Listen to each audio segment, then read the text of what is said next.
कभी सोचा है कि प्रकृति में हर चीज एक दूसरे से कैसे जुड़ी हुई है? इकोलॉजी, या जिसे हम पारिस्थितिकी कहते हैं, हमें यही समझने में मदद करती है। ये हमें जीवन की एक बड़ी पूरी तस्वीर दिखाती है।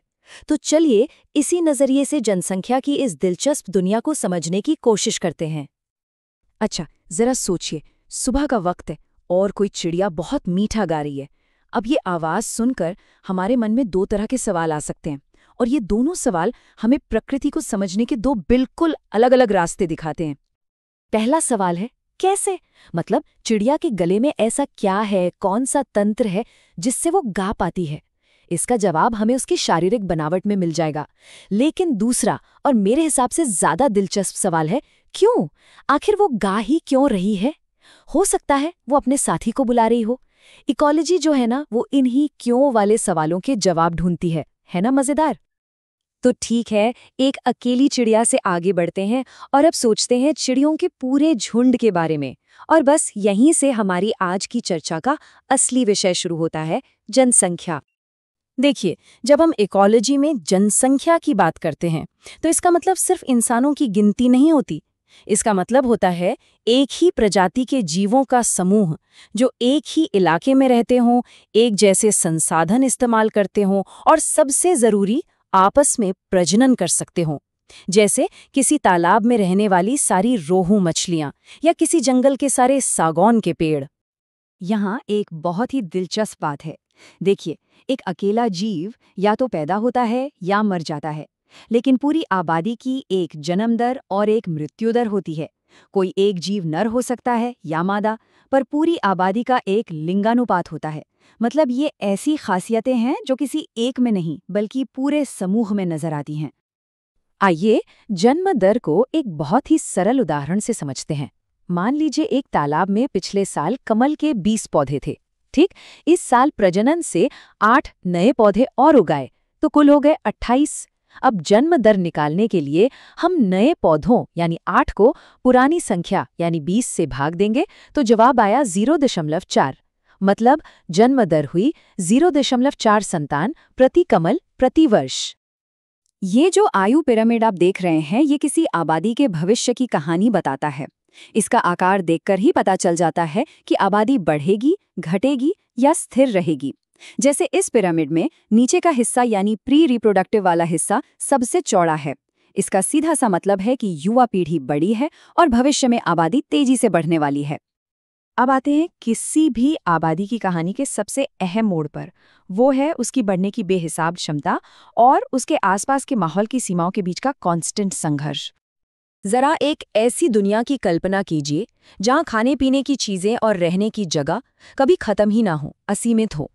ऐसी दुनिया में तो हर जीव अपनी पूरी क्षमता से बढ़ेगा और प्रजनन करेगा। ये एक आदर्श स्थिति है, पर असलियत में ऐसा होता नहीं है।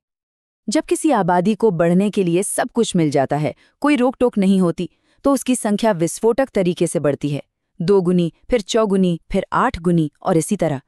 ये बढ़ोतरी इतनी तेज होती है कि जब हम इसका ग्राफ बनाते हैं तो वो अंग्रेजी के जे अक्षर जैसा दिखता है। इस जे आकार की वृद्धि की ताकत को समझने के लिए शतरंज वाली कहानी एकदम सटीक है। एक राजा ने शर्त में अपने मंत्री को शतरंज के हर खाने पर पिछले खाने से दुगना अनाज देने का वादा कर दिया। आपको पता है, सिर्फ आधे बोर्ड तक पहुंचते पहुंचते ही राजा को समझ आ गया कि उसके पूरे राज्य का अनाज भी कम पड़ जाएगा। इतनी जबरदस्त होती है ये वृद्धि। पर वो तो थी कल्पना की दुनिया।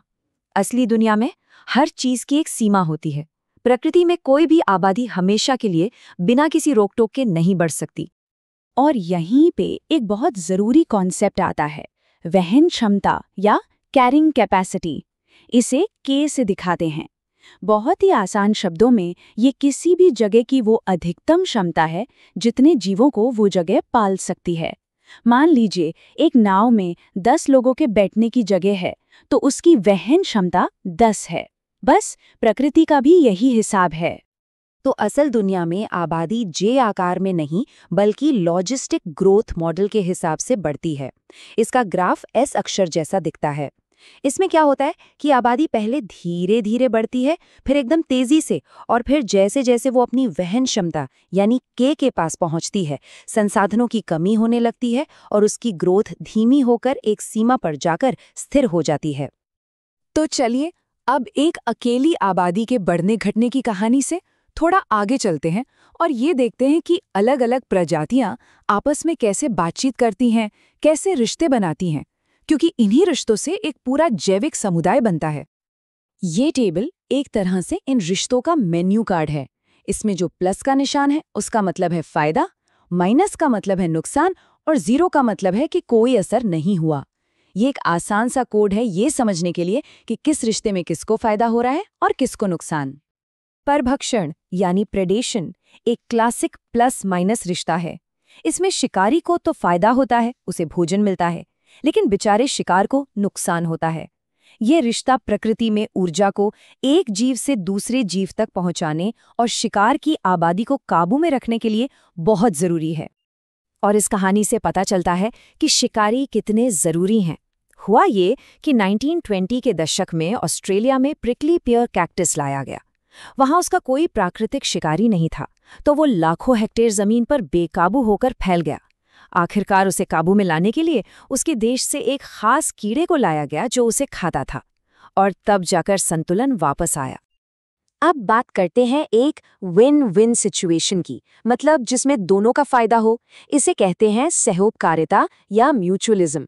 ये एक ऐसी साझेदारी है जिसमें दोनों प्रजातियों को एक दूसरे से फायदा होता है। अंजीर और एक खास किस्म की ततैया का रिश्ता इसका एक बेहतरीन उदाहरण है। देखिए, अंजीर के फूल का परागण सिर्फ और सिर्फ वही एक ततैया कर सकती है, और बदले में वो ततैया अंजीर के फल के अंदर अपने अंडे देती है, जहां उसके बच्चे सुरक्षित रहते हैं और उन्हें खाना भी मिलता है। ये एक दूसरे पर पूरी तरह से निर्भर हैं। तो अब तक हमने जो भी इकोलॉजी के सिद्धांत समझे उन्हें एक साथ जोड़ते हैं और ये देखते हैं कि ये सब बातें असल दुनिया में हम इंसानों के लिए क्यों जरूरी हैं। शिकार और शिकारी के इस रिश्ते की समझ का इस्तेमाल हम खेती किसानी में भी करते हैं। इसे जैविक कीट नियंत्रण कहते हैं। मतलब फसलों को खराब करने वाले कीड़ों को मारने के लिए जहरीले कीटनाशकों का इस्तेमाल करने की बजाय हम उनके प्राकृतिक शिकारियों को वहां ले आते हैं। इस तरह प्रकृति खुद अपनी समस्या का हल निकाल लेती है।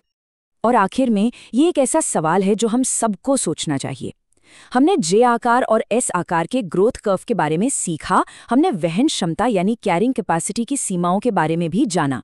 तो इन सब बातों को ध्यान में रखते हुए हम इंसानों की आबादी का ग्राफ आगे जाकर कौन सा मोड़ लेगा, ये एक बहुत बड़ा सवाल है।